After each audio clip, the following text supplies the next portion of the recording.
بسم اللہ الرحمن الرحیم۔ السلام علیکم۔ ترجمہ قرآن میں آج انشاءاللہ سورۃ المائدہ آیت نمبر 8 سے پڑھیں گے۔ اعوذ باللہ من الشیطان الرجیم۔ یا ایہا الذین آمنوا، اے وہ لوگو جو ایمان لائے ہو، کونوا، ہو جاؤ تم، قوامین، کھڑے ہونے والے، للہ، اللہ کے لیے۔ اللہ کے لیے یہ قوام قائم سے اسم تفضیل ہے۔ قوام طاقت کے ساتھ، یعنی کہ مضبوطی کے ساتھ تم کھڑے ہو جاؤ اللہ کے لیے۔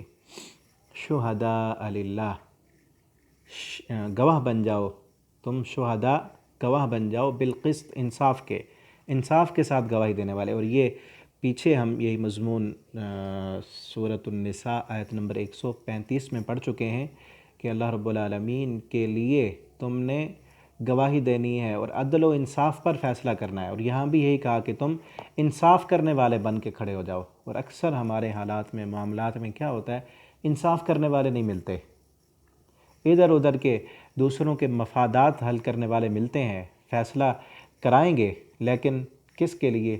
ان کو اس میں کوئی مفاد ہوگا یا کسی اپنے کا مفاد ہوگا، اس لیے وہ فیصل بن جائیں گے، لیکن انصاف کرنے والے بہت کم ہیں۔ اللہ تعالیٰ فرماتے ہیں ایمان والا اس کے لیے کیا ہے کہ وہ اللہ کے لیے گواہ بنے، وہ عدل و انصاف کا ترازو تھام کر رہے۔ اور پیچھے جیسے کہ میں نے بتایا تھا، قرآن میں اللہ کہتے ہیں کہ تم نے یہ دیکھنا ہے کہ عدل کیا ہے، انصاف کیا ہے۔ کسی غریب کی غربت تمہیں انصاف سے نہ روکے، کسی امیر کی امارت اور اس کا لالچ یا اس کا ڈر تمہیں انصاف سے نہ روکے، تم نے انصاف کرنا ہے۔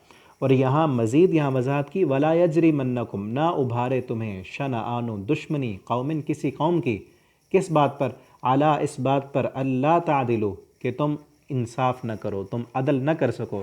کسی کی دشمنی بھی تمہیں انصاف کرنے سے نہ روکے، کسی کا پیار اور محبت بھی تمہیں انصاف سے نہ روکے، کسی کی غربت اور اس پر ترس کھا کر بھی تم انصاف سے ہاتھ نہ چھڑاؤ، اور کسی امیر کی لالچ اور کسی کا ڈر بھی تمہیں انصاف سے نہ ہٹائے۔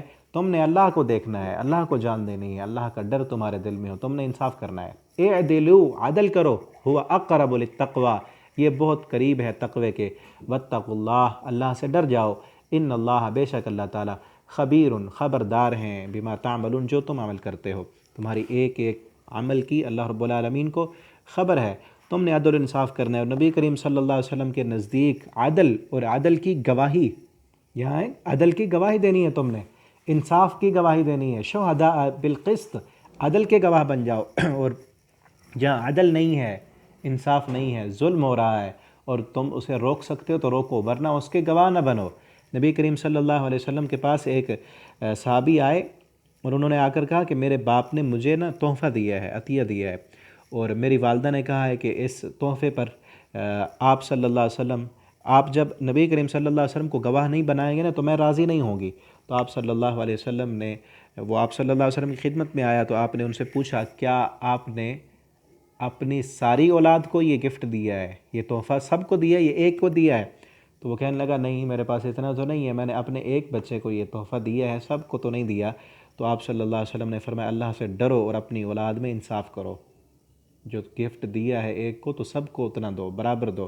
اور آپ صلی اللہ علیہ وسلم نے فرمایا، میں اس ظلم پر مجھے گواہ بنانے کے لیے آیا ہو، میں اس بات پر گواہ نہیں بنتا، یعنی انصاف نہیں ہے۔ عدل ہوتا تو میں گواہ بنتا، عدل نہیں ہے تو میں گواہ نہیں بن سکتا۔ اور یہاں اسلام کی حقانیت بھی ہم دیکھیں کہ اسلام کس قدر عدل والا، انصاف والا دین ہے، کہ دشمن کے ساتھ بھی عدل کرنا ہے، دشمن کے حقوق بھی بیان کیے ہیں۔ دشمنی اپنی جگہ پر ٹھیک ہے، تمہارا دشمن ہے، وہ کسی بھی معاملے کا ہو سکتا ہے، تمہارا دین کی بنیاد پر دشمنی ہے اس سے، یا تمہاری زمینی معاملات میں دشمنی ہے ان سے، یا کسی اور وجہ سے تمہارے دل میں ان کے لیے نفرت ہے یا بغض ہے، عداوت ہے، وہ دشمن ہے تمہارے، لیکن تم نے عدل و انصاف کرنا۔ اور میں نے پیچھے بتایا تھا کہ نبی کریم صلی اللہ علیہ وسلم کا عدل کرنے والا صحابی جب یہودیوں کے پاس گیا، انہوں نے رشوت دینی چاہی، تو اس نے کہا تھا، تم میرے لیے سب سے زیادہ مبغوض انسان ہو، میں سب سے زیادہ بغض تم سے کرتا ہوں، اور سب سے زیادہ محبت مجھے محمد الرسول اللہ سے ہے،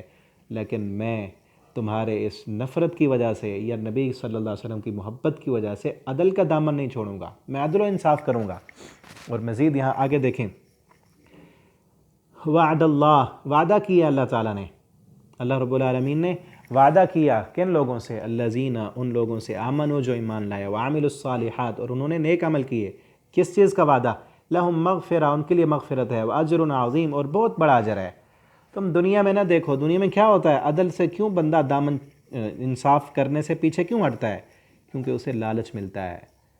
لوگ آج انصاف بکتا ہے، ہماری عدالتوں میں انصاف بکتا ہے، پیسے دے کر جیسے مرضی فیصلہ کرا لیں۔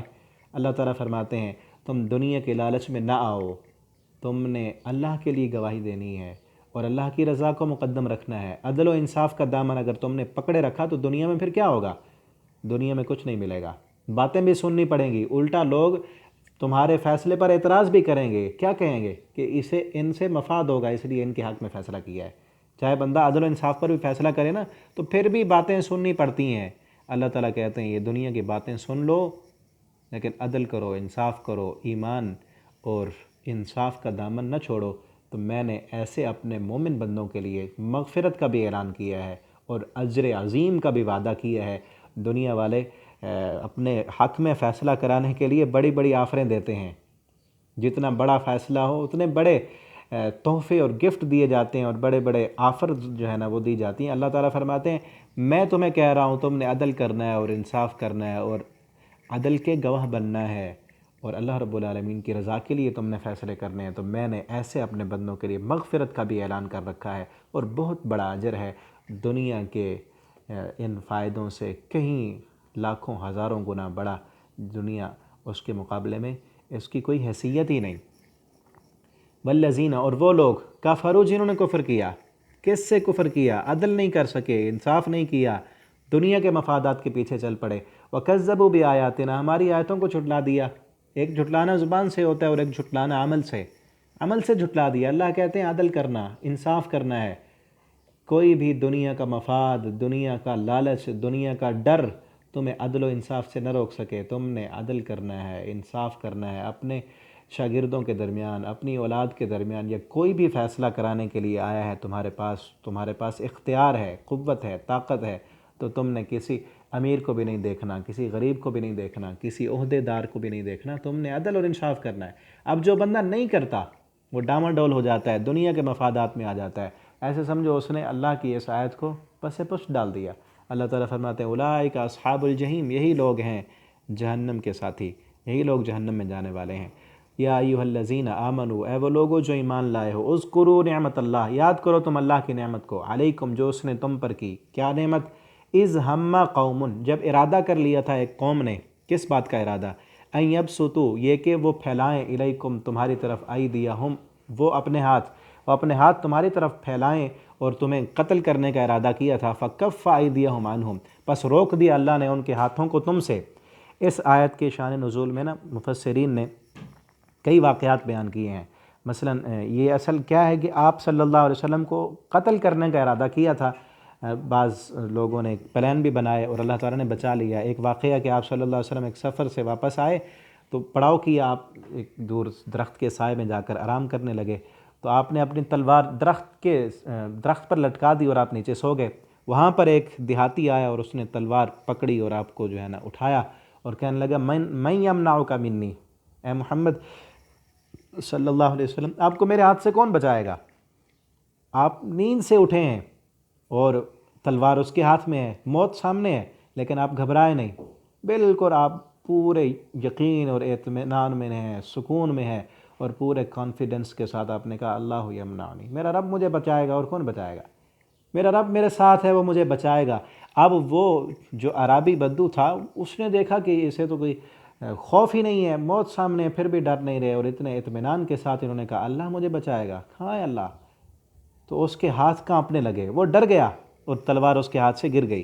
بعض کہتے ہیں اسی واقعے کے شان نزول میں یہ آیت آئی کہ اللہ نے بچایا، اور بعض ایک اور یہودی تھا کعب بن اشرف، وہ بھی آپ صلی اللہ علیہ وسلم کو اس نے قتل کا پلان بنایا تھا، ایک اور واقعہ بھی ہے۔ تو ان سب واقعات میں یہی ہے کہ آپ صلی اللہ علیہ وسلم کو قتل کرنے کا پلان تھا ان کا، تو اللہ رب العالمین نے بچا لیا۔ تو اللہ تعالیٰ فرماتے ہیں کہ اللہ نے ہی آپ کو ان کے ہاتھوں سے بچایا ہے، تو اب کیا کرو؟ واتقوا اللہ، اللہ سے ڈرو، وعلی اللہ، اور اللہ پر فلیتوکل المؤمنون، ایمان لانے والوں کو چاہیے کہ اللہ پر توکل کریں، اللہ پر بھروسہ کریں۔ جس طرح اب یہ واقعہ بتایا نا کہ نبی صلی اللہ علیہ وسلم کا کتنا اللہ پر توکل ہے، کتنا بھروسہ اطمینان ہے کہ اللہ مجھے بچائے گا، حالانکہ سامنے ہے، اس بندے کے ہاتھ میں تلوار ہے، وہ ابھی کہتا ہے کہ میں کاٹ دوں گا گردن، لیکن نبی صلی اللہ علیہ وسلم ذرا بھر بھی نہیں گھبرائے۔ تو اس لیے فرمایا کہ مومنوں کو بھی چاہیے وہ اللہ پر توکل کریں، اللہ پر بھروسہ رکھیں، اور جس پر بندے کا اللہ پر بھروسہ ہوا، من یتوکل علی اللہ فہو حسبہ، جس بندے کا توکل، بھروسہ، امیدیں، اطمینان اللہ پر ہو تو اللہ رب العالمین اسے کافی ہیں۔ اللہ تعالیٰ سے دعا ہے اللہ رب العالمین ہمیں انصاف کرنے والا بنا دیں، اور اللہ رب العالمین ہمیں اپنی ذات پر توکل، اطمینان اور بھروسہ عطا فرمائیں، اور ہمارے توکل میں اضافہ فرمائیں، اور پھر انشاءاللہ اگر ہم اللہ پر ہر معاملے میں توکل کریں گے تو اللہ رب العالمین ہمیں کافی ہو جائیں گے۔ حسبنا اللہ ونعم الوکیل، نعم المولا ونعم النصیر، والسلام علیکم ورحمۃ اللہ وبرکاتہ۔